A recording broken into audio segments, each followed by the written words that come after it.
Bueno, mis combatianos, bienvenidos a uno de los últimos capítulos de Edith Finch. Vamos a continuar por donde lo dejamos, que creo que fue con Milton. Sí, fue con Milton. Y lo finalizamos. Así que vamos a continuar para desvelar el final de esta maravillosa historia. Si recuerdo cómo se baja, obvio. Ahí está. Mom spent months searching for my brother. Then she sealed the doors. Buscó a su hermano por todos lados y no lo encontró. Su hermano desapareció. Entonces ya, ¿qué tenemos que ir por aquí? Vale. Whatever Milton had found in the house, Mom didn't want it getting out.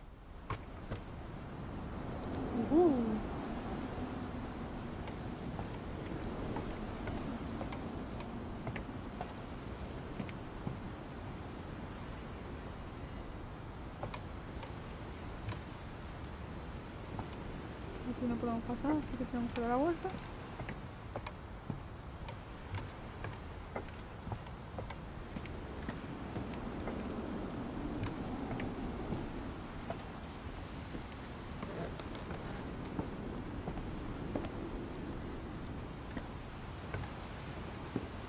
Mom definitely blamed Edie, but I think Louis blamed himself.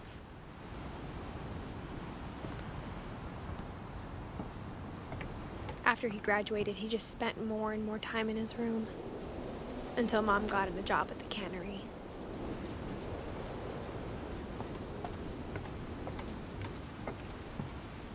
Su hermano. Everyone always told me to stay out of Louis's room. Except Louis. Qué bonito. Podemos ir por aquí, entrar al cuarto.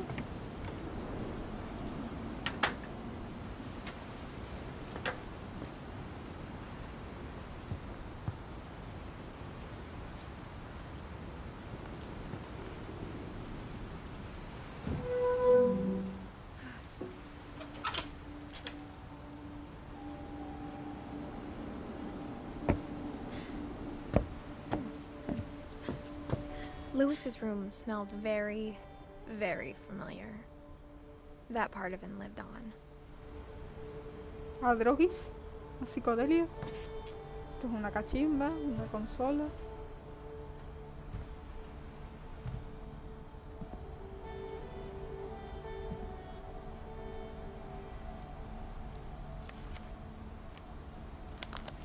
Su madre.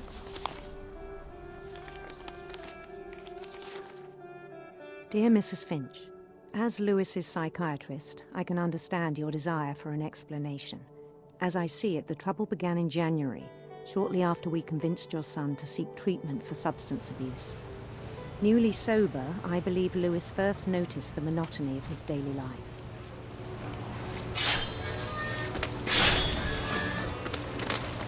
He kept working at the cannery.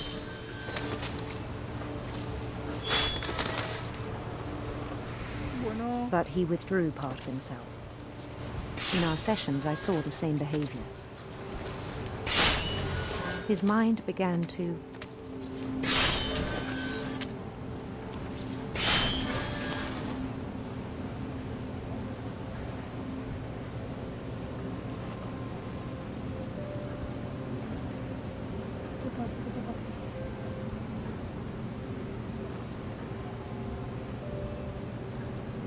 Mi mente empezó a...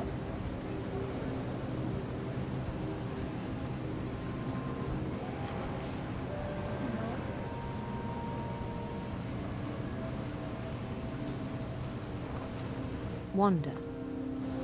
apagar. Ah, vale. Toca mover, para que vea.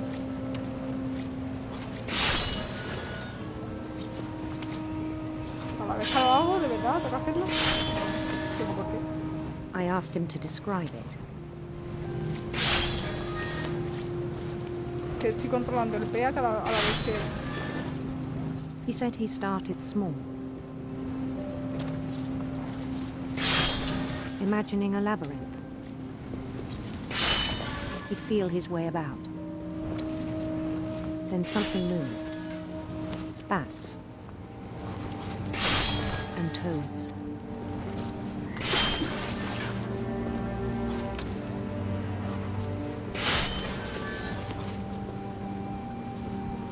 and things that have not names.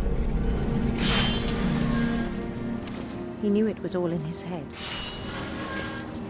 Era esquizofrénico.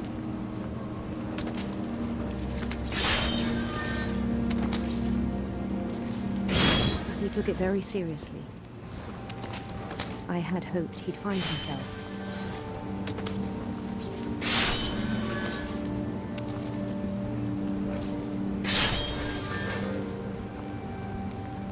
But he found something more.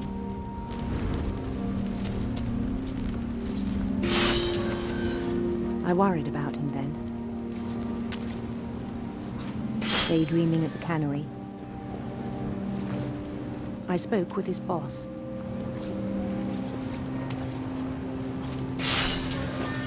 But he said Lewis had become a model employee. Methodical, tireless, focused. Like a whole new Lewis. So I let him go on.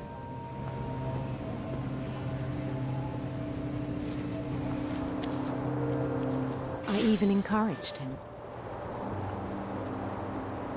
It seemed very promising at first. He told me he'd made a new friend.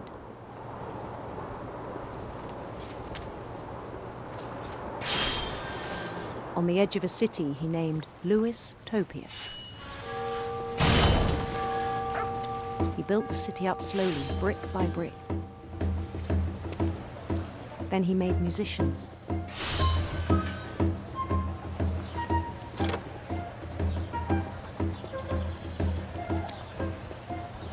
And songs for them to play. He talked about starting a band.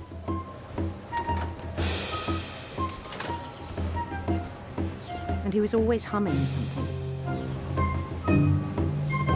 Every day his imagination grew stronger.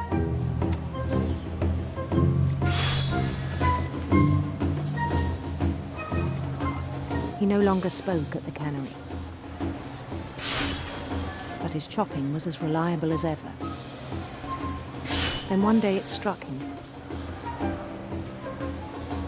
that all the cheering crowds, even the stones under his feet,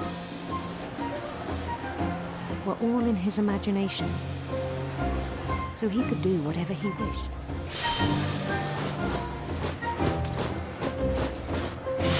He held an election for mayor, and he won.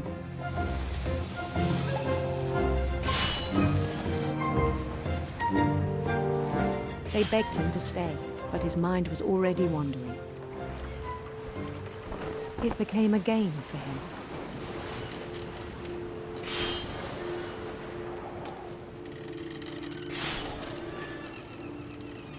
He'd conquer a city, then immediately push on.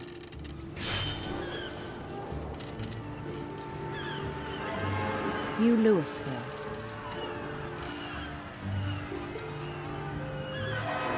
St. Louis. He started drifting away from our reality.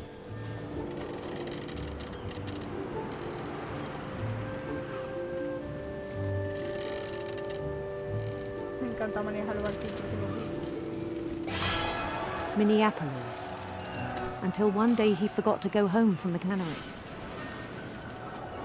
Even as his mother pleaded with him, part of Lewis kept sailing on.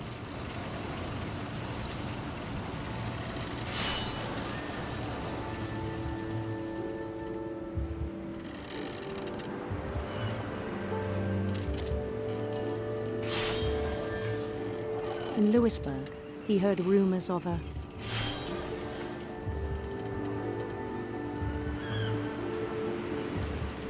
handsome queen.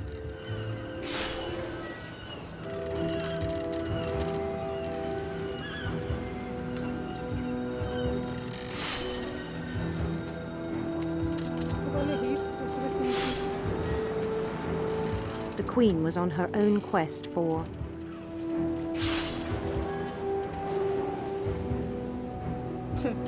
mí, cosas así en plan... sí, princesita. Sinister Aquí serpents. serpiente, aquí daño.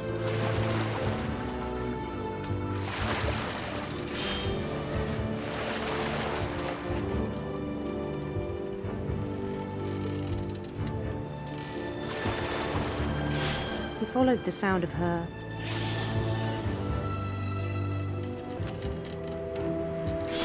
electric sitar. Hombre, aquí a eléctrico, aquí a tope. Acá tengo que tocar.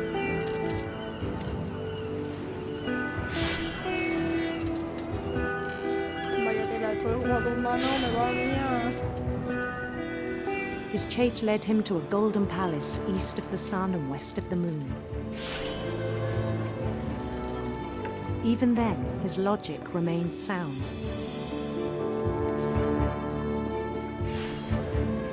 He knew the world was all in his imagination.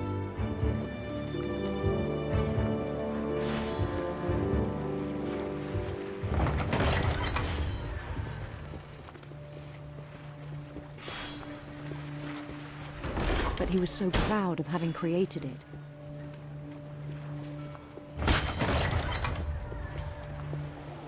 In his own eyes, he'd become something greater than a king.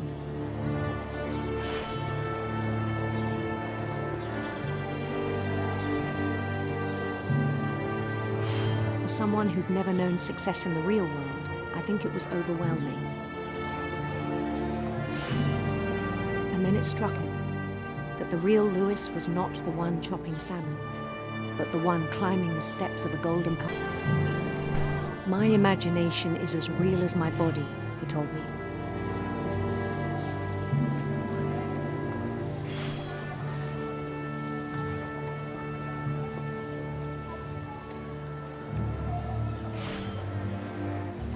It was hard to argue with him.